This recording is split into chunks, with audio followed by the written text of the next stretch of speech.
اور یہ بھی سوچو کہ فارس کے وہ سالار اور کماندار کہاں ہیں جن کے ساتھ مل کر تم مسلمانوں کے خلاف لڑے تھے؟ کیا انہوں نے تم سے پوچھا ہے کہ تم کس حال میں ہو؟ کیا انہوں نے آ کر دیکھا ہے کہ تم میں سے جو مارے گئے تھے ان کی بیویاں کس حال میں ہیں، ان کے بچے کس حال میں ہیں؟ اور مسلمان تمہیں سزا تو نہیں دے رہے؟ بے شک وہ ہمیں بھول گئے ہیں۔ ایک بوڑھے سردار نے کہا، تو بچا کہتا ہے مقدس باپ۔ ایک اور سردار بولا، اب ہمیں بتا ہمیں کیا کرنا چاہیے؟ تو ہمیں کس رستے پر لے جانا چاہتا ہے؟ یہ تمہاری سلامتی کا رستہ ہے۔ پادری سلوبا نے کہا، اس میں تمہارے جان و مال کی اور تمہارے مذہب کی سلامتی ہے۔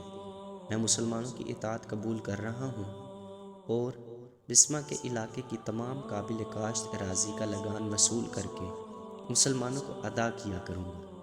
تقریباً تمام مورخوں نے لکھا ہے کہ مسلمانوں کے حسن سلوک، عدل و انصاف اور اسلوب حکومت سے متاثر ہو کر دیر ناتف کے پادری سلوبا بنت نستونہ نے سب سے پہلے خالد رضی اللہ عنہ کے سامنے جا کر اطاعت قبول کی اور 10,000 دینار خالد رضی اللہ عنہ کو پیش کیے۔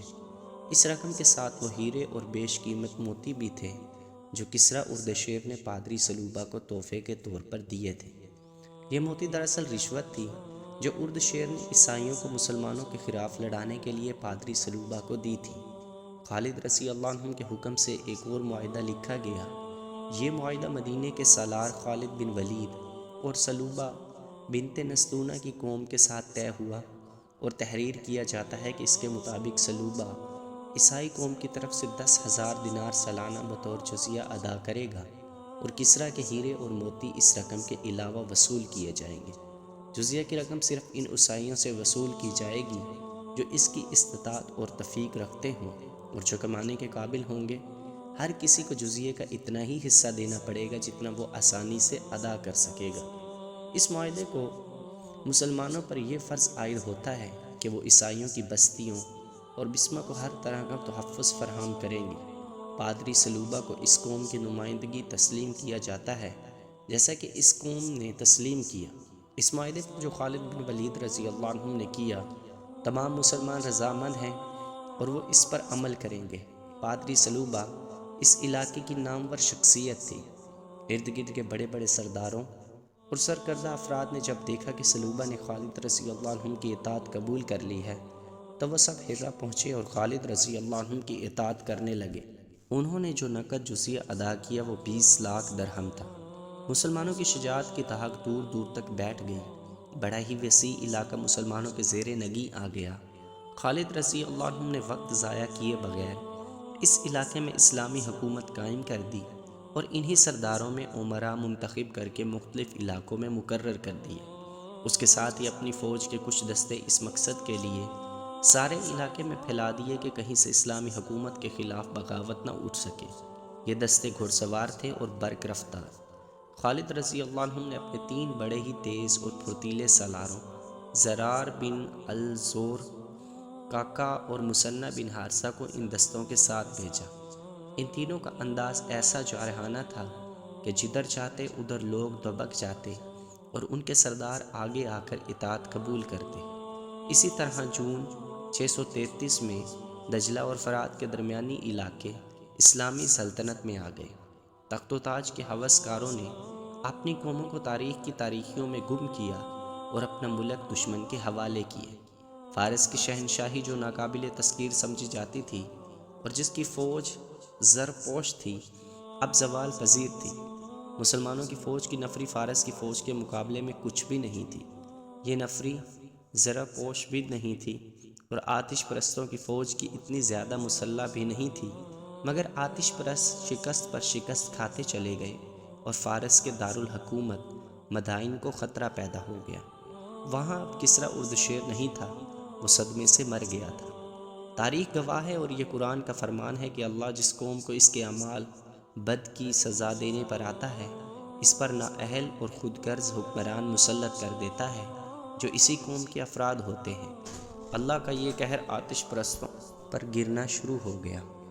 مدائن میں اردشیر کی موت کے بعد اس کے خاندان میں تخت و تاج کی جنگ شروع ہو گئی۔ خالد رضی اللہ عنہ کے جاسوس مدائن میں ہی نہیں، کسریٰ کے محل بھی پہنچ چکے تھے۔ وہ جو خبریں بھیج رہے تھے وہ خالد رضی اللہ عنہ کے لیے امید افزا تھی۔ مدائن کا تخت اب وہ تخت بن چکا تھا جس پر میت کو غسل دیا جاتا تھا۔ ایک جاسوس نے مدائن سے آ کر خالد رضی اللہ عنہ کو بتایا، یہ تخت کسریٰ کے 3 شہزادوں کی جانیں لے چکا ہے۔ اردشیر کی متعدد بیویاں ہیں اور ہر بیوی کے جوان بیٹے ہیں۔ ہر بیوی اپنے بیٹے کے سر پر کسریٰ کا تاج رکھنا چاہتی ہے۔ اردشیر کے مرنے کے بعد ایک شہزادے کو تخت پر بٹھایا گیا۔ 2 روز بعد وہ اپنے کمرے میں اس حالت میں مردہ پایا گیا کہ اس کا سر اس کے دھڑ سے الگ تھا۔ 2 نہایت ہی خوبصورت اور جوان لڑکیوں کو، دربان کو اور 2 پہرے داروں کو جلاد کے حوالے کر دیا گیا۔ اس شہزادے کے قتل کے شبہے میں ان سب کے سر قلم کر دیے گئے۔ اس کی جگہ اردشیر کی ایک اور بیوی کے بیٹے کے سر پر کسریٰ کا تاج رکھا گیا۔ تیسرے دن اس نے شراب پی اور بے ہوش ہو گیا اور ذرا دیر بعد مر گیا۔ اب 7-8 آدمیوں اور 3 جوان عورتوں کو شہزادے کو شراب میں پلانے کے شبہ میں قتل کر دیا گیا۔ سالار اعلیٰ تیسرا شہزادہ تخت پر بیٹھا۔ دوسرے روز وہ محل کے باغ میں ایک بڑی دلکش رقاصہ کے ساتھ ٹہل رہا تھا۔ کہیں سے بیک وقت 2 تیر آئے، ایک اس کی آنکھ میں اور دوسرا اس کی شہرگ میں اتر گیا۔ کسریٰ کا تخت پھر خالی ہو گیا۔ تخت ابھی تک خالی ہے۔ کسریٰ کے وزیر اور 2 سالاروں نے تاج پوشی کا سلسلہ روک دیا۔ انہوں نے فیصلہ کیا کہ جو علاقے فارس کی شہنشاہی میں رہ گئے ہیں انہیں مسلمانوں سے بچایا جائے۔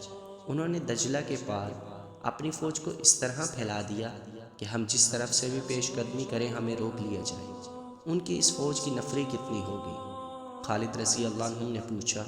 ہم سے دگنی ہوگی، جاسوس نے جواب دیا۔ اس سے زیادہ ہوگی، کم نہیں ہو سکتی۔ مدائن دجلہ کے پار ہے، آتش پرست ہمیں دریا پار نہیں کرنے دیں گے۔ اللہ کے دریا اللہ کی راہ میں لڑنے والوں کو نہیں روک سکتے۔ خالد رضی اللہ عنہ نے کہا، آتش پرست ہمیں روکنے کے قابل نہیں رہے۔ جس قوم کے سرداروں میں پھوٹ پڑ جاتی ہے اس قوم کی قسمت میں تباہی کے سوا کچھ نہیں رہتا۔ ہم مدائن کی طرف کوچ کر رہے ہیں۔ خالد رضی اللہ عنہ نے اپنے سرداروں سے کہا، ہم دشمن کو سنبھلنے کی مہلت نہیں دیں گے۔ خالد رضی اللہ عنہ اپنے سالاروں کو کوچ کے احکام دے ہی رہے تھے کہ انہیں اطلاع دی گئی کہ مدینہ سے خلیفۃ المسلمین کا قاصد آیا ہے۔ خالد رضی اللہ عنہ نے فوراً قاصد کو اندر بلایا۔ کیا مدینہ کے لوگ ہمیں اچھے نام سے یاد کرتے ہیں؟ خالد رضی اللہ عنہ نے قاصد سے پوچھا۔ خدا کی قسم مدینہ کی ہوائیں بھی آپ کو یاد کرتی ہیں۔ قاصد نے کہا، امیر المومنین رضی اللہ عنہ مسجد میں آپ کا ذکر کرتے ہیں۔ وہ کئی بار کہہ چکے ہیں کہ اب مائیں خالد جیسا ایک اور بیٹا جن سکیں گی۔ لوگ ہر روز آپ کی خبر کا انتظار کرتے ہیں۔ پیغام کیا ہے؟